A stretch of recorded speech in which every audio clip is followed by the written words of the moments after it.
오늘 주일 봉독할 하나님의 말씀 누가복음 17장 1절에서 10절 말씀을 우리 함께 합독하겠습니다. 예수께서 제자들에게 이르시되 실족하게 하는 것이 없을 수는 없으나 그렇게 하게 하는 자에게는 화로다. 그가 이 작은 자 중에 하나를 실족하게 할진대 차라리 연자 맷돌이 그 목에 매여 바다에 던져지는 것이 나으리라. 너희는 스스로 조심하라. 만일 네 형제가 죄를 범하거든 경고하고 회개하거든 용서하라. 만일 하루에 7번이라도 너에게 죄를 짓고 7번 내게 돌아와 내가 회개하노라 하거든 너는 용서하라 하시더라. 사도들이 주께 여짜오되 우리에게 믿음을 더하소서 하니 주께서 이르시되 너에게 겨자씨만한 믿음이 있었더라면 이 뽕나무들의 뿌리가 뽑혀 바다에 숨기어라 하였을 것이요 그것이 너희에게 순종하였으리라. 너희 중 누구에게 밭을 갈거나 양을 치거나 하는 종이 있어 밭에서 돌아오면 그들을 곧 와 앉아서 먹으라 말할 자가 있느냐. 도리어 그들은 내 먹을 것을 준비하고 띠를 띠고 내가 먹고 마시는 동안에 수종 들고 너는 그 위에 먹고 마시라 하지 않겠느냐. 명한 대로 하였다고 종에게 감사하겠느냐. 이와 같이 너희도 명령받은 것을 다 행한 후에 이르기를 우리는 무익한 종이라 우리가 하여야 할 일을 한 것뿐이라 할지니라. 아멘. 오늘 말씀의 제목이 용서 없이는 구원받을 수 없다, 이런 주제입니다. 필리핀에서 선교사로 사역하는 한 선교사 목사님이 있었습니다. 그는 하나님이 일찍이 하나님의 종으로 불렀습니다. 그런데 불순종하고 그는 사업을 했습니다. 그 하는 일들이 너무나도 잘 되었기 때문에 내가 돈을 벌어놓고 하나님 앞에 순종하겠다, 그렇게 생각하고 돈을 열심히 벌었습니다.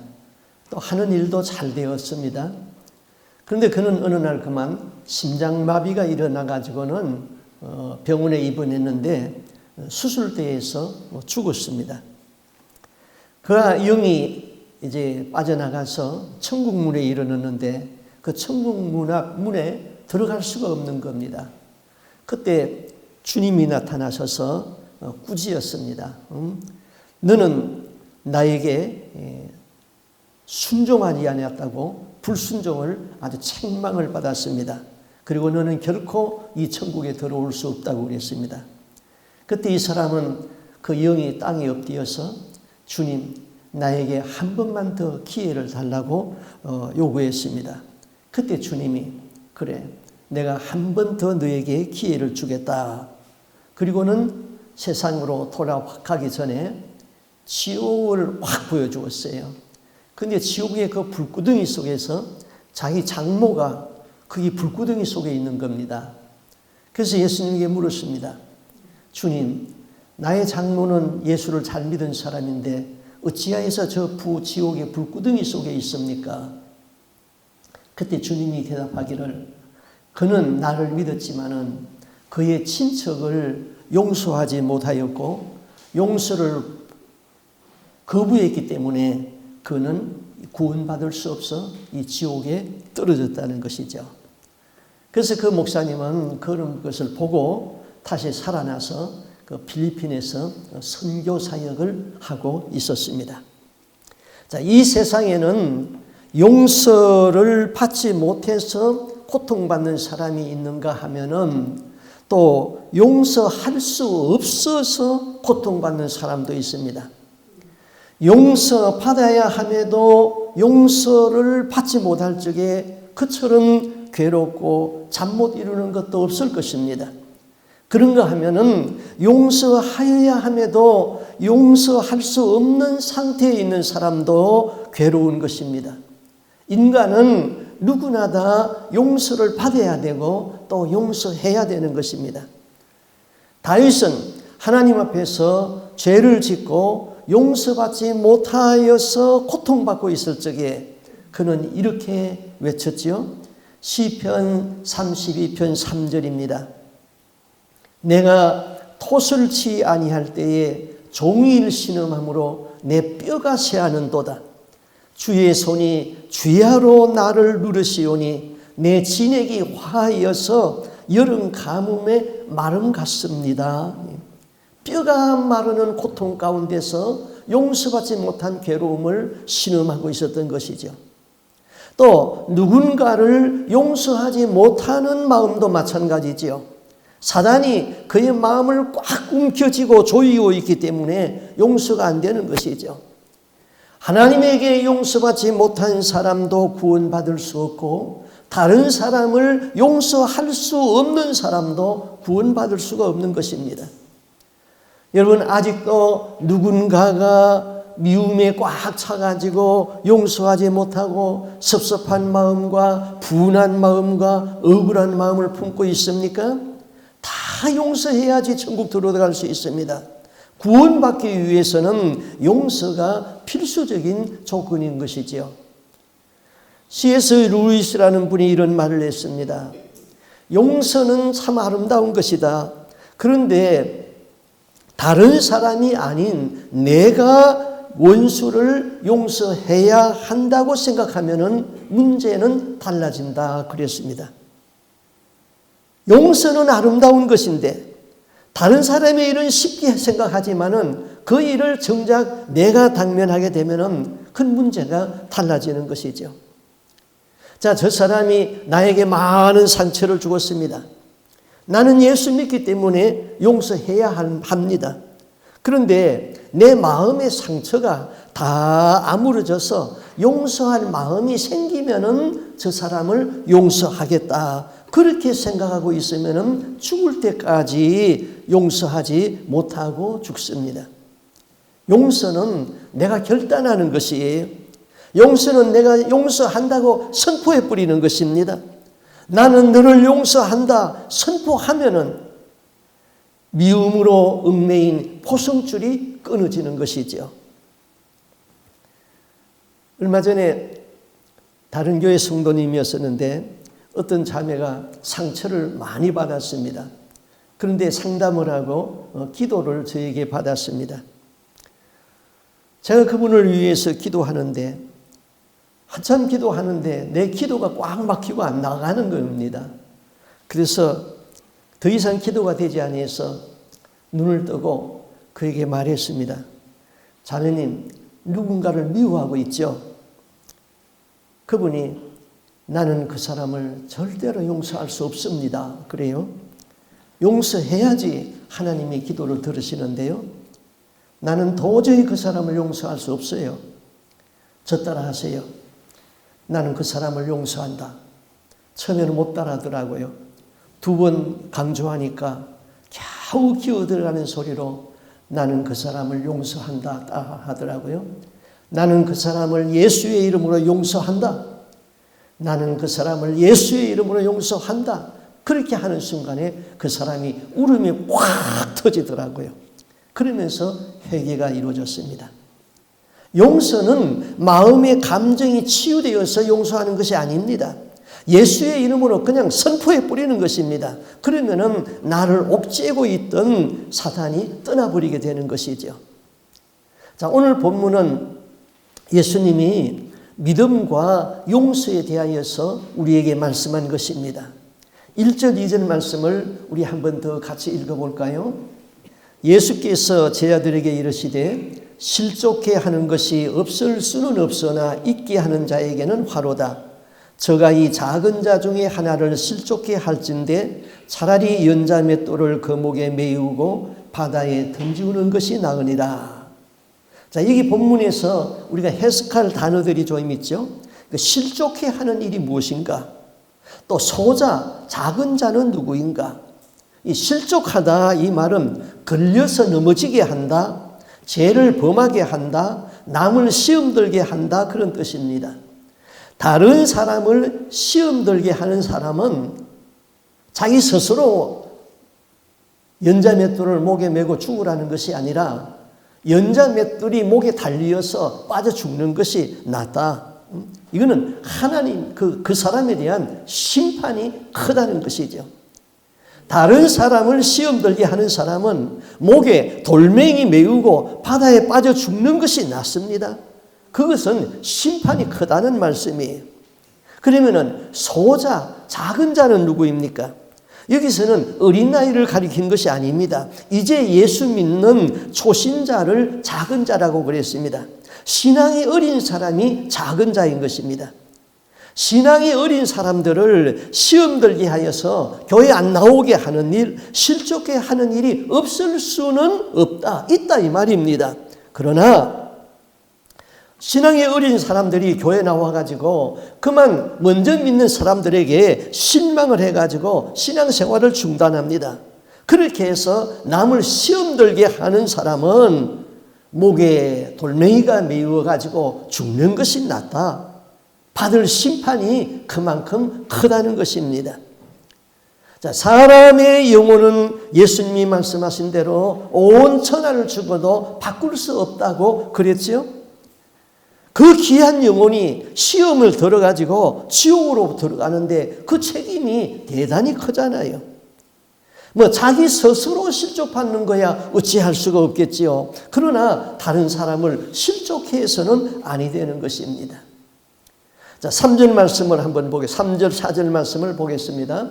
너희는 스스로 조심하라. 만일 네 형제가 죄를 범하거든 경고하고 회개하거든 용서하라.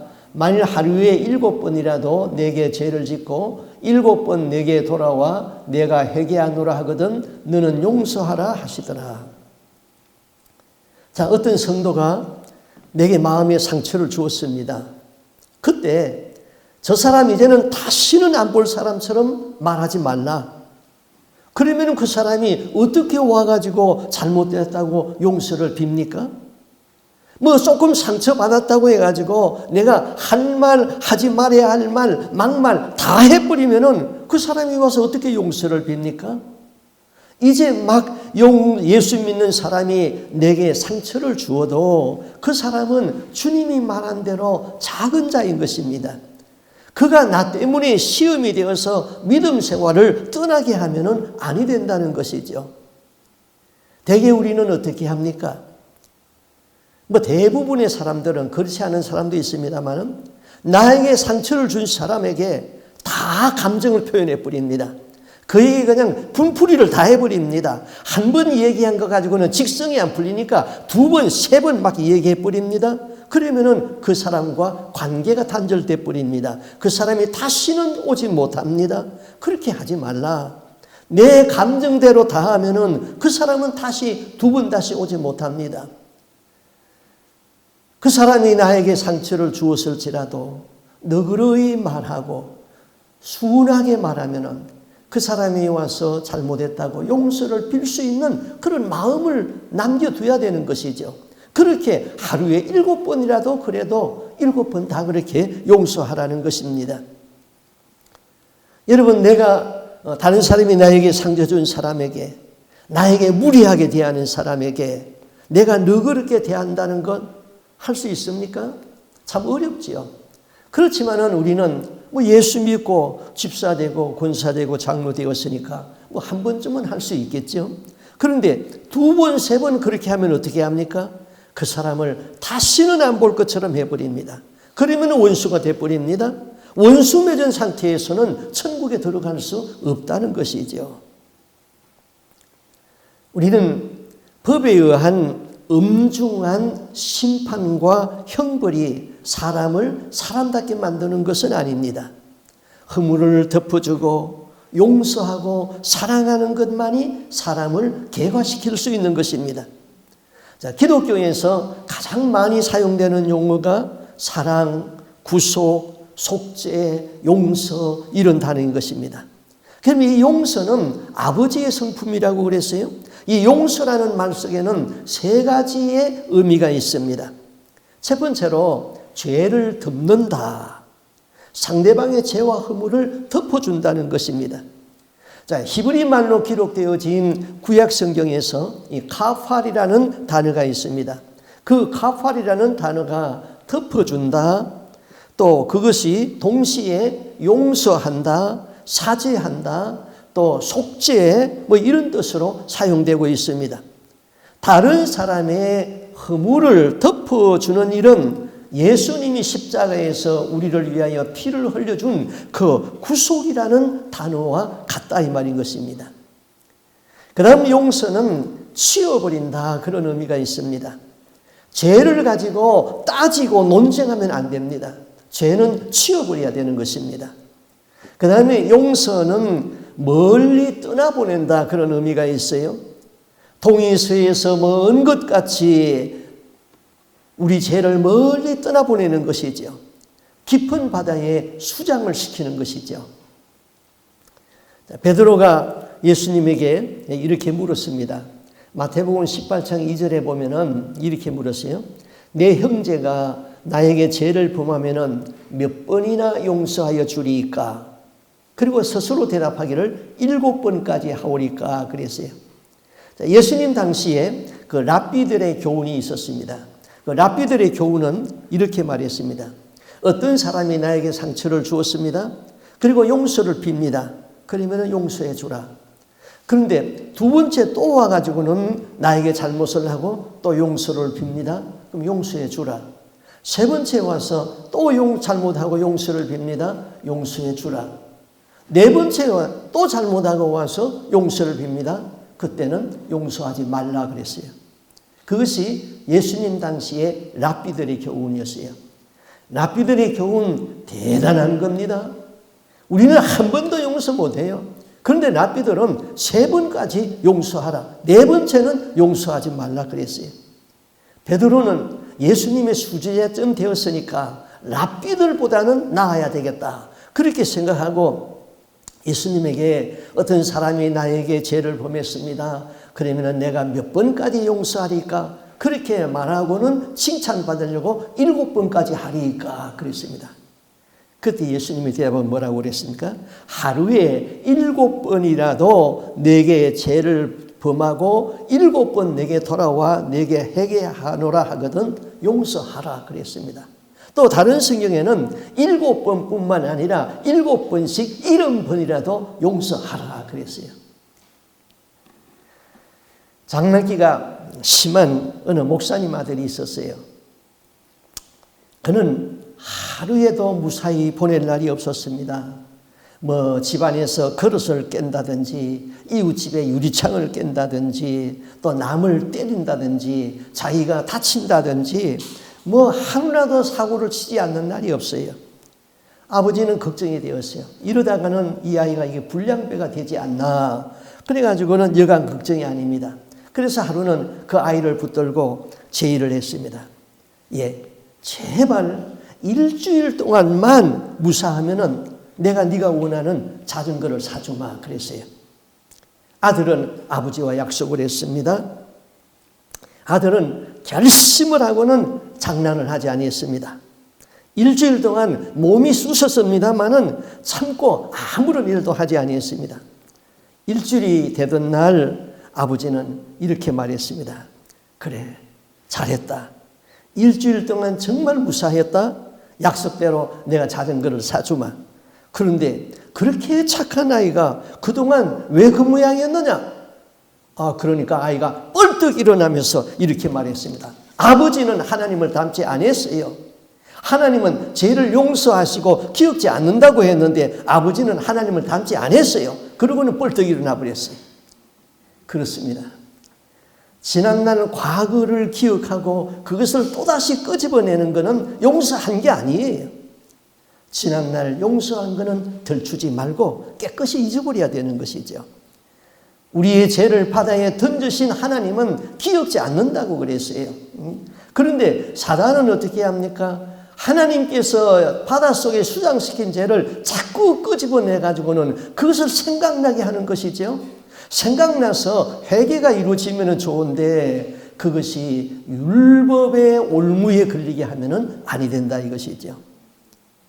자, 예수님이 가야바에게 신문을 받았을 적에 베드로가 거기에 장소에 있었잖아요. 그때 예수님을 모른다고 베드로는 3번씩이나 부인했어요. 그것도 조그마한 여자 계집종 아이한테 예수님 모른다고 부인했어요? 그뿐입니까? 예수에 대해서 저주까지 했어요. 부활하신 예수님이 베드로를 찾아왔습니다. 찾아와가지고 이렇게 말했다면, 내가 너에게 시험에 들지 않도록 깨어있으라고 하지 아니했더냐? 그래, 그 조그마한 계집종이 그렇게 무섭더냐? 계집종 앞에서도 나를 모른다고 부인하다니. 만약에 예수님이 베드로에게 그렇게 말했다면 사건은 어떻게 전개되었을까요? 주님, 그렇습니다. 저는 어부나 되어야지 당신의 제자가 될 자격이 없습니다. 이렇게 되었을 거예요. 그리고 그는 어부로 돌아갔을 거예요. 그런데 예수님은 베드로를 만나서 이렇게 말합니다. 네가 나를 사랑하느냐? 예, 내가 주를 사랑합니다. 내 양을 먹이라. 네가 이 모든 것들보다 나를 더 사랑하느냐? 예, 내가 주를 사랑하는 줄 주님이 아십니다. 내 양을 치라. 이것뿐이에요. 허물 많은 베드로를 용서하시고 그에게 다시 신뢰를 하고 비전을 주었던 것이죠. 그가 유명한 사도가 되지 않습니까? 위대한 승리는 악을 선으로 이기는 겁니다. 미움을 사랑으로 이기는 것입니다. 불의는 진실로 이기는 것입니다. 그리고 깨끗이 용서하는 것이 위대한 사랑인 것입니다. 그래도 잊혀지지 아니하고 미움이 내 머리에서 내 마음에서 치워지지 않는데야 어떻게 하겠습니까? 너무나도 억울해가지고 잊히지 않고 치워지지 않는데야 어찌할 수가 없지요. 그때는 예수님이 가르쳐준 방법 하나 있습니다. 적극적으로 원수를 위해서 축복하는 것이죠. 축복을 하면은 그가 합당하면은 그 복을 받을 것이고 합당하지 아니하면은 그 복은 나에게로 돌아온다고 했습니다. 예수님은 할 수 없는 것을 하라고 교훈하지 아니했습니다. 예수님이 이 말씀을 했죠. 네가 땅에서 풀면은 하늘에서도 풀리고 땅에서 맺으면은 하늘에서도 맺힌다 그랬어요. 땅에서 푼다는 것이 무엇입니까? 사랑입니다. 그를 용서하고 사랑하면은 천국에 들어갈 수 있다는 것이죠. 땅에서 맺고 풀지 못하고 있으면은 천국 들어갈 수 없다는 거예요. 용서와 사랑이 천국 문을 열고 닫고 하는 것입니다. 마태복음 18장에 보면은 탕감받은 종에 대한 비유가 있잖아요. 그 내용은 어떤 임금이 있었는데 그에게 임금에게 1만 달란트를 빚진 자가 있었습니다. 이 종은 너무나도 어마어마한 빚을 졌기 때문에 도무지 갚을 능력이 없습니다. 그래서 임금이 처분만 바랍니다. 탕감하여 주옵소서 하고 빕니다. 임금이 그 사람을 불쌍히 여기고 그래 갚지 않아도 된다 하고 다 탕감시켰습니다. 탕감받은 종이 나가다가 길에서 자기 동료 하나를 만났는데 자기에게 100데나리온 빚진 자를 만났습니다. 너 잘 만났다. 나한테 빚진 거 갚아. 예, 갚겠습니다. 지금 당장 갚아 이놈아. 지금 돈이 없으니 꼭 갚겠습니다. 야 이놈아 그게 언제 빌려간 돈인데 이제 그거 안 갚아. 빨리 갚아. 화가 난 이 사람은 그 빚진 자를 고소해서 감옥에다 쳐넣었다 그랬죠. 임금이 이 이야기를 듣고 화가 났어요. 나는 너에게 1만 달란트를 탕감시켜 주었는데 너는 동료에게 100데나리온 빚진 것 때문에 그 사람을 감옥에 쳐넣었다. 괘씸합니다. 그래서 임금은 그 탕감받은 종을 불러서 옥졸에다 넘겼다 그랬어요. 우리 마태복음 18장 34절 35절인데 우리 한번 읽어보겠습니다. 주인이 노하여 그 빚을 다 갚도록 그를 옥졸에게 넘기니라. 너희가 각각 마음으로부터 형제를 용서하지 아니하면은 나의 하늘 아버지께서도 너희에게 이와 같이 하시리라. 자, 주인이 노하여서 그 빚을 다 갚도록 옥졸에다 넘겼다고 그랬는데 옛날 성경에 보면은 형리에게 넘겼다 그랬습니다. 용서하지 아니하는 종은 형리에게 넘긴다는 것입니다. 형리는 이 고문이라는 뜻입니다. 고문을 가하는 자는 누굽니까? 귀신입니다. 악령인 것입니다.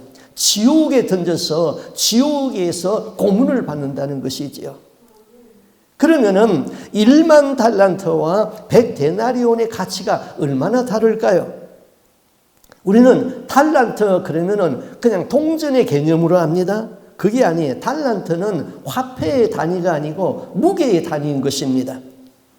한 달란트는 약 75파운드 됩니다. 그러니까 남자 한 명이 들고 갈 수 있는 그런 돈이에요. 그러면 1만 달란트는 75만 파운드예요. 그거는 375톤이에요. 자, 황금 375톤을 빚졌다는 거예요. 당시에 1만 달란트를 한 개인이 빚어줬다면 이거는 도무지 갚을 수 없는 그런 빚입니다. 유대 나라가 예수님 당시에 로마의 속국이었잖아요.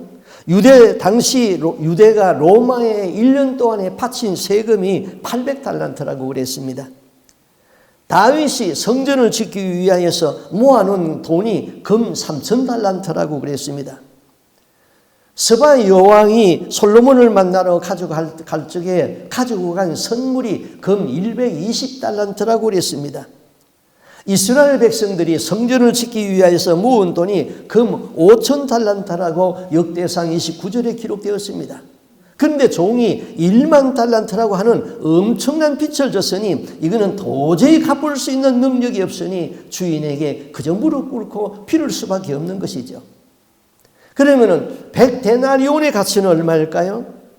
한 데나리온은 당시 노동자 하루의 품삯이 한 데나리온이었습니다. 그러니까 100데나리온의 빚을 졌으니까 1년 봉급의 약 3분의 1을 빚졌습니다. 이것도 꽤 많은 빚을 졌죠. 이 정도의 돈을 떼인다면 이 세상에 자신보다 더 억울하고 원통한 일이 당한 사람은 없을 것이라고 생각할 수도 있어요.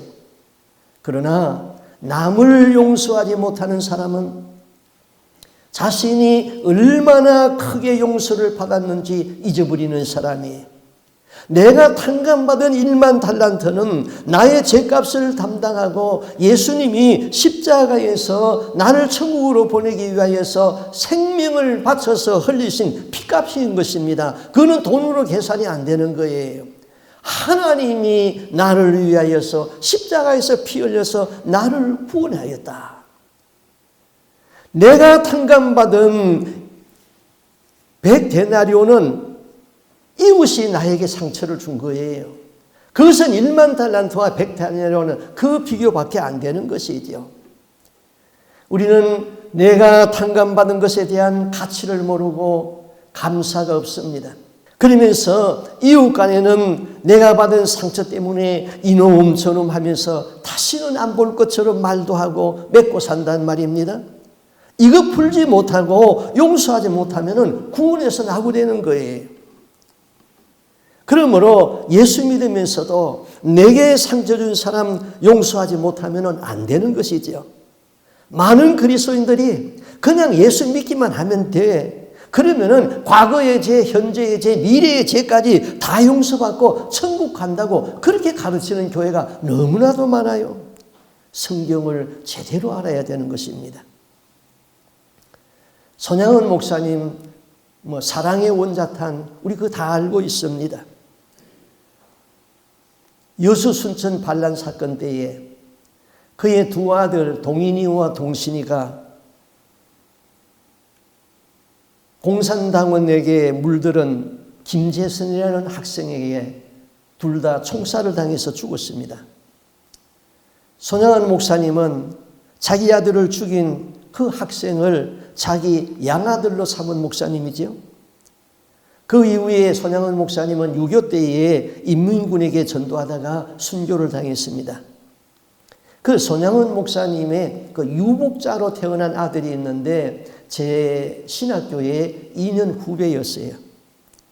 제가 그 신학교에 가가지고 그 유복자로 태어난 사람을 저희 교회에 전도사로 하야하려고 몇 번 가서 얘기를 했는데 그 당시에는 믿음이 너무 없더라고요.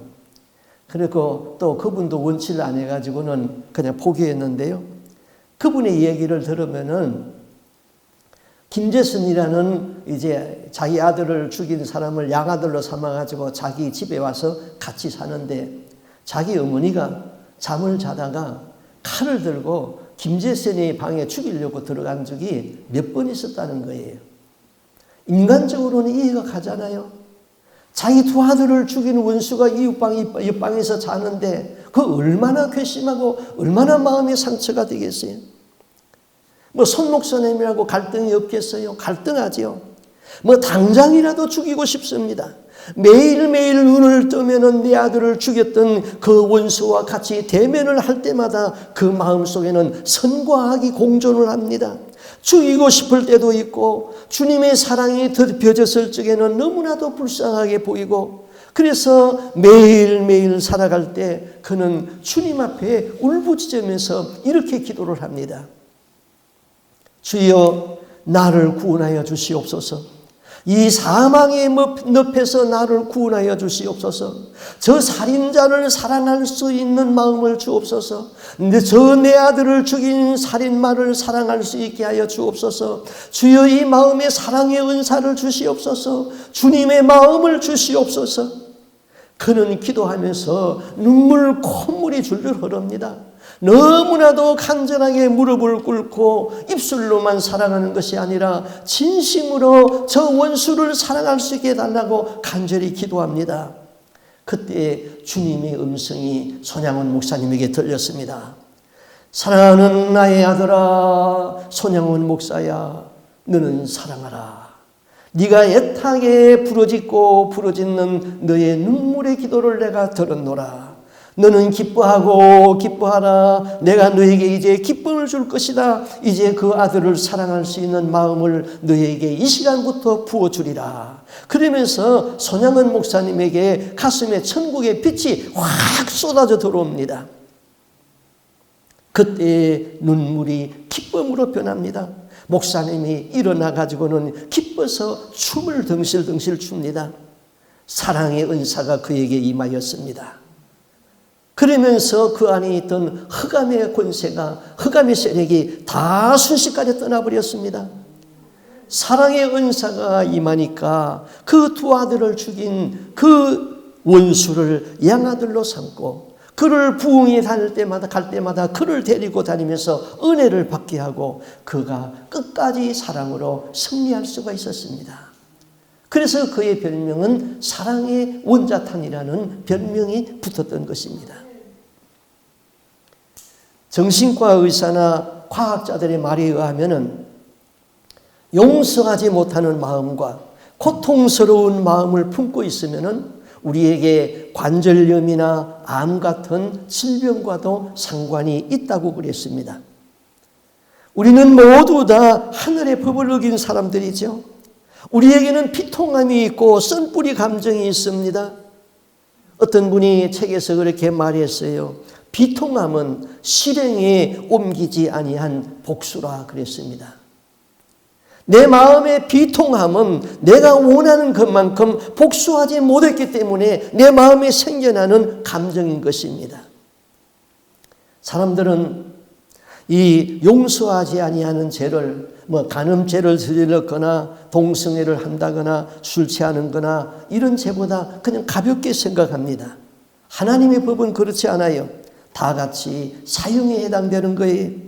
맺힌 것을 풀지 아니하고 용서하지 아니하고는 결코 천국에 들어갈 수 없다 그랬습니다. 천국은 사랑입니다. 하나님도 사랑입니다. 사랑이 모든 율법의 완성이라고 그랬습니다.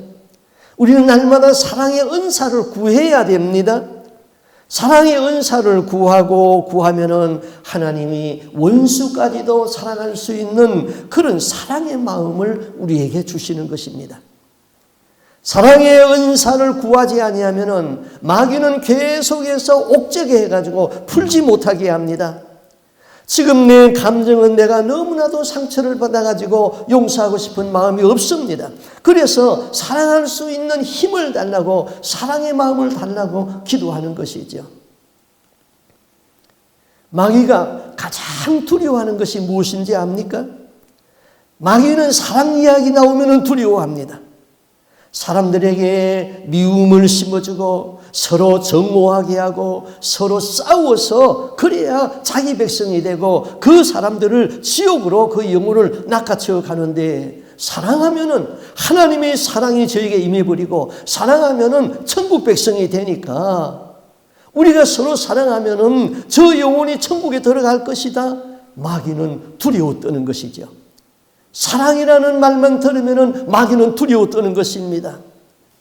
마귀가 근처에도 못하게 하는 방법은 나에게 사랑의 은사를 달라고 구하는 거예요. 우리 여러분 이것 주세요 저것 주세요 많이 기도하는데 사랑의 은사를 달라고 그런 기도는 잘 안 하잖아요. 저는 그 기도를 늘 합니다. 그냥 성도들을 있는 모습 그대로 사랑하게 해 주옵소서. 때로는 눈에 거슬리는 일들이 많이 있어요. 그러나 내가 말한다고 고쳐지는 것이 아니에요. 예수님이 그를 고쳐야 되는 것이죠. 나는 그저 사랑할 뿐입니다. 그래서 나와 함께하는 성도들은 한 사람도 구원에서 낙오됨이 없이 다 천국 가게 해 주옵소서. 그것이 나의 한 가지 소원인 것이죠. 히브리 12장 14절 한번 말씀 보겠습니다.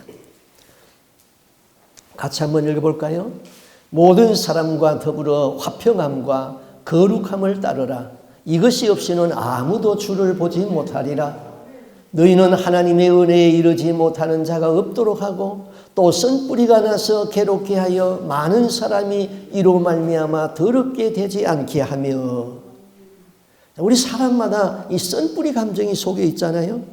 성경은 쓴뿌리 감정 때문에 마음의 응어리를 풀지 아니하면은 결국 그 쓴뿌리 감정 때문에 상처가 되고 다른 사람에게까지 상처를 줘서 화평을 깨버린다는 것입니다. 예수님은 제자들에게 하루에 7번만 아니라 7번씩 70번이라도 그렇게 용서해 주라고 교훈을 했습니다. 제자들이 그 말을 들었을 적에 도무지 자기들의 믿음 가지고는 할 수가 없어요. 그래서 주님에게 이렇게 부탁합니다. 주여 믿음을 더하여 주옵소서.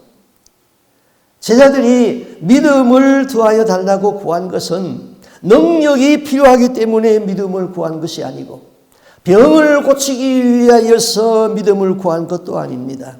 작은 소자 하나를 실족시키지 않게 하기 위해서 믿음을 구했습니다.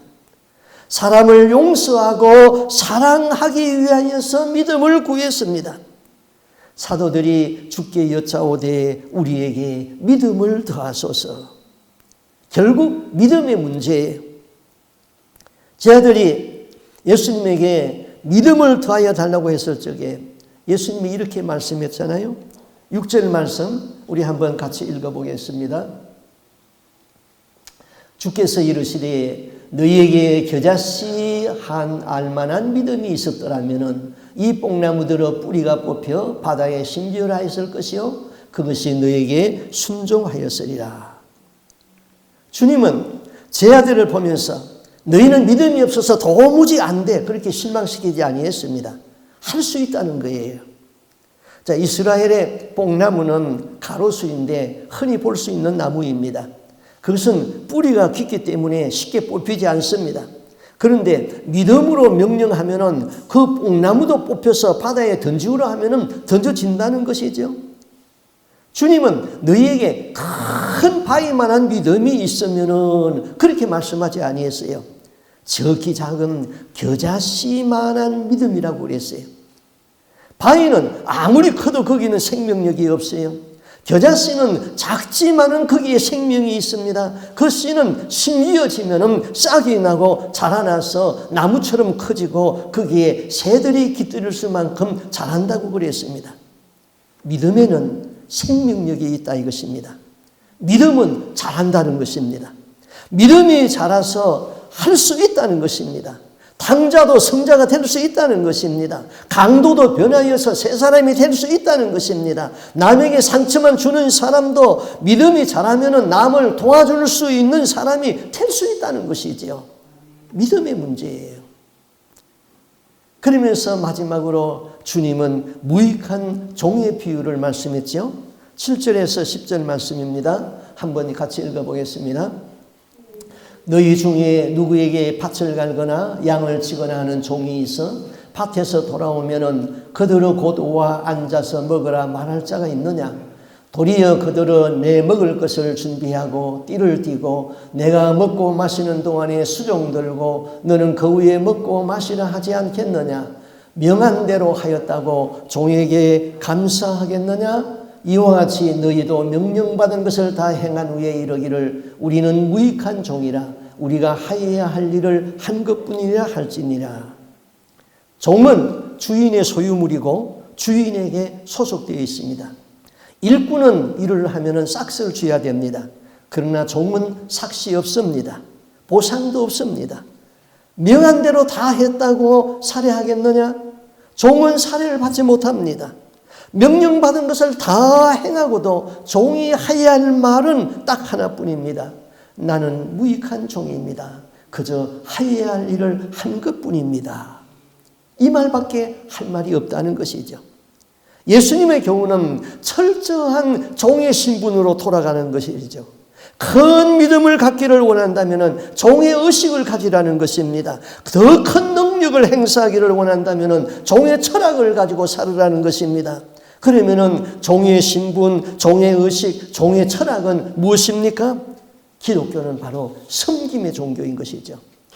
우리 모두가 받은 바 은사대로 섬기는 사람들입니다. 목사는 기도와 말씀으로 섬기는 사람입니다. 어떤 사람은 찬양으로 섬깁니다. 어떤 사람은 음식으로 섬깁니다. 자기가 받은 은사대로 자기가 할 수 있는 기능대로 섬기는 것이죠. 섬기는 사람들은 큰 사람들입니다. 그러면은 섬김을 받을 사람들은 교회 안에서 누가 섬김을 받아야 됩니까? 이제 소자들이 섬김을 받아야 되는 겁니다. 교회에 처음 들어온 소자들이 섬김을 받아야 되는 것이죠. 교회는 목사가 장로가 섬김을 받는 것이 아니라 이제 갓 들어온 소자들이 섬김을 받아야 되는 것입니다. 무익한 종의 비유는 결국 겸손의 마음가짐인 것입니다. 자기의 할 일을 다 하고서도 자기를 드러내지 아니하고 자기를 자랑하지 아니하고 대가를 요구하지 아니하고 겸손한 마음으로 섬기는 것이지요. 주여 우리에게 믿음을 더하여 주옵소서. 너희가 사람을 실족시키지 아니하고 하루에 7번이라도 용서할 수 있는 사람이 되기를 원하느냐? 사랑의 은사를 구하라. 땅에서 풀면은 하늘에서도 풀리고 땅에서 맺으면은 하늘에서도 맺혀서 천국에 들어갈 수 없다. 용서해라. 그래야 천국 문이 열린다. 용서할 수 있는 믿음을 구하라는 것이죠. 지금 우리는 왜 이렇게 마음이 힘들고 무겁습니까? 그 원인이 무엇입니까? 왜 이렇게 나약해졌습니까? 그 원인이 어디에 있습니까? 믿음의 문제인 것입니다. 히브리서 11장에 보면은 하나님이 기뻐하는 일이 믿음이라고 그랬어요. 하나님을 찾는 자에게 하나님은 상 주시고 응답하시는 하나님을 믿으면은 하나님이 기뻐한다고 그랬습니다. 믿음이 있으면은 풍랑 가운데서도 평안합니다. 믿음이 있으면은 내가 배신을 당하여도 마음이 평안합니다. 믿음이 있으면 병 중에서도 하나님을 찾을 수 있는 감사가 나옵니다. 그래서 루터는 말하기를 믿음은 하나님의 은혜를 받는 그릇이라고 그랬습니다. 믿음은 하나님이 주시는 복을 받을 수 있는 그릇이죠. 믿음은 파워예요. 믿음은 힘이요. 믿음은 능력입니다. 그 믿음은 하루아침에 생기는 것이 아니에요. 믿음은 생명력이 있어서 겨자씨만한 믿음이 있을지라도 그것이 자꾸 자라면은 큰 나무가 된다는 것이죠. 남을 용서하고 사랑하는 것이 병 고치는 능력보다 중요하다. 사랑을 구하라 그런 게 아니에요.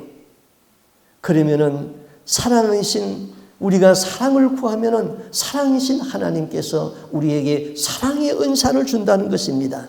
그리고 너희들이 그 사랑의 은사를 받아가지고 섬기는 자가 되라. 다 섬기고 난 이후에도 내가 할 말은 주여 그저 하여야 할 일을 하는 것뿐입니다. 나는 무익한 종입니다. 그런 종의 자세를 가져라는 것이죠. 남을 실족시키지 아니하는 것도 믿음의 문제예요.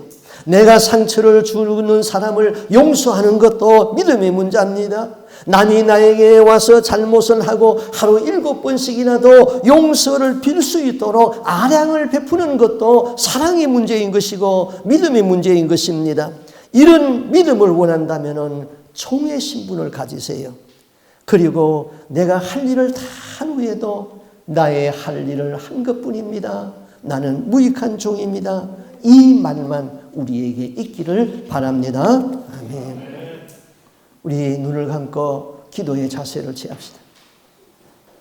오늘 주신 말씀을 우리 깊이 생각하면서 기도할 수 있기를 바랍니다. 내 마음에 쓴뿌리 감정이 있어서 아직도 응어리진 것이 있습니까?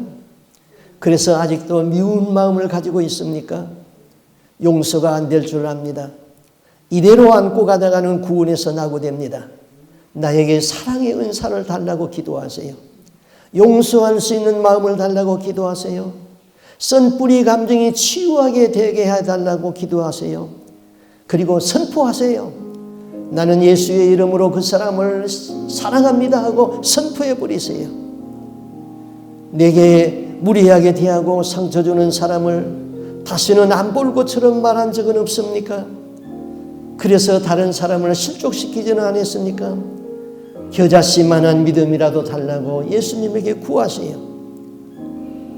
믿음이 성장하여서 주님이 명한 것을 다 행한 후에도 나에게서 오직 할 말 하나는 주여 나는 무익한 종입니다. 그저 하여야 할 일을 한 것뿐입니다 하는 고백이 따르는 겸손이 있어야 됩니다. 우리 이 시간 각자 주여 한번 크게 부르고 여러분들이 속으로 자기 음성이 자기에게 들릴 만큼 2, 3분 동안 기도한 후에 제가 마무리 기도를 하겠습니다. 주여 한번 크게 부르겠습니다. 주여, 주여 임재하여 주시옵소서. 우리는 살아가면서 사람의 마음에 상처를 너무 많이 주었습니다. 또 상처를 너무나도 많이 받았습니다. 이것을 맺고 그대로 가면 우리는 구원받을 수 없습니다. 원수 마귀는 우리의 마음을 계속 옥죄이고 있습니다. 이 시간 예수의 이름으로 상처를 선포할 수 있게 하여 주시옵시고 나를 옥죄이게 있는 원수 마귀가 다 떠나가게 하여 주시옵소서. 주여 우리에게 사랑의 은사를 구합니다. 주님께서 우리에게 사랑의 은사를 주어야 합니다. 사랑할 수 있는 마음을 주시옵소서. 사랑하면 원수 마귀는 두려워서 떠날 수밖에 없습니다. 사랑이 모든 허물을 덮어버립니다. 우리에게 사랑의 은사를 허락하여 주시옵소서. 하나님 아버지, 남에게 우리가 상처를 받았을 적에 우리는 못된 말을 다 해버렸습니다. 그가 다시 두 번 다시 찾아오지 못하도록 하나님 짓밟아버리고 내 감정대로 다 해버리고 말았습니다. 용서하여 주시옵소서. 하나님 너그러운 마음을 주어서 저가 또 한 번 찾아와서 용서를 빌 수 있는 그런 너그러운 아량의 말로 순하게 대답하고 어린 나이로 대할 수 있도록 사랑으로 대할 수 있도록 도와주시옵소서. 우리의 믿음이 성장하여서 계속 성장하여서 하나님 아버지 하여야 할 일을 다 한 후에도 우리는 하나님 앞에 하여야 할 일이 하나밖에 없사오니 주여 나는 무익한 종입니다. 그저 하여야 할 일을 한 것뿐입니다 하는 이 종의 철학을 가지고 종의 삶을 가지고 살아갈 수 있도록 임재하여 주시옵소서. 우리의 기도를 들어 주시옵소서. 제가 기도하겠습니다. 주님, 우리 세상을 살아가는 것이 그렇게 살기 쉬운 세상이 아닙니다. 사람과 대면하면서 살아가는 것이 마음의 상처를 받아서 우리 마음에 쓴뿌리 감정이 너무나도 많이 있습니다. 이 쓴뿌리 감정을 풀지 아니하고는 결코 화평이신 하나님의 얼굴을 볼 수 없다고 하였사오니 주여 우리에게 쓴뿌리 감정이 다 없어질 수 있도록 치유의 능력을 허락하여 주시옵소서. 다른 사람이 소자가 나에게 와서 상처를 주면은 나는 한 말 하지 말아야 할 말 막말을 다 쏟아부어서 그가 다시는 내게 와서 두 말도 하지 못하도록 그렇게 만들어 버리지 아니했습니까? 하나님, 우리에게 선한 마음을 주옵소서. 저를 소자로 보고 너그러이 대하게 하여 주옵소서. 그리고 저가 깨달아서 다시 찾아와서 내가 잘못했다고 용서를 빌 수 있도록 그런 아량 있는 말을 할 수 있는 은혜를 허락하여 주시옵소서. 하나님 아버지, 우리에게 사랑의 은사를 구합니다. 우리가 사랑이 있으면은 원수 마귀는 한 길로 와도 일곱 길로 도망갑니다. 우리가 서로 사랑하면은 원수는 저 사람의 영이 천국 들어갈까 봐 두려워서 벌벌 떤다고 했습니다. 떠나버리고 맙니다. 우리에게 사랑의 은사를 허락하여 주옵소서. 우리가 믿음이 연약합니다. 그러나 믿음은 날마다 성장한다고 하여 싸우니 믿음이 계속 성장하여서 큰 믿음을 갖게 하여 주시옵소서. 모든 사람을 품을 수 있는 넓은 아량의 마음을 허락하여 주옵소서. 사랑으로 섬기는 자가 되게 하여 주옵소서. 섬김을 받는 자가 아니라 섬기는 자들이 다 여기에 있게 하여 주옵소서. 그리고 내가 하여야 할 일을 다한 후에도 하나님 앞에 할 말은 주여, 나는 무익한 종입니다.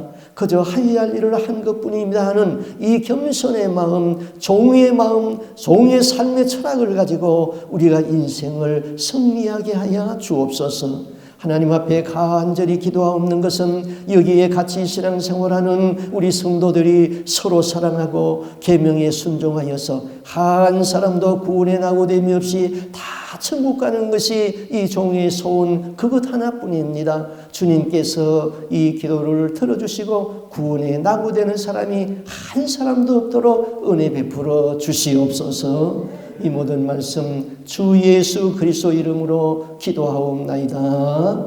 아멘.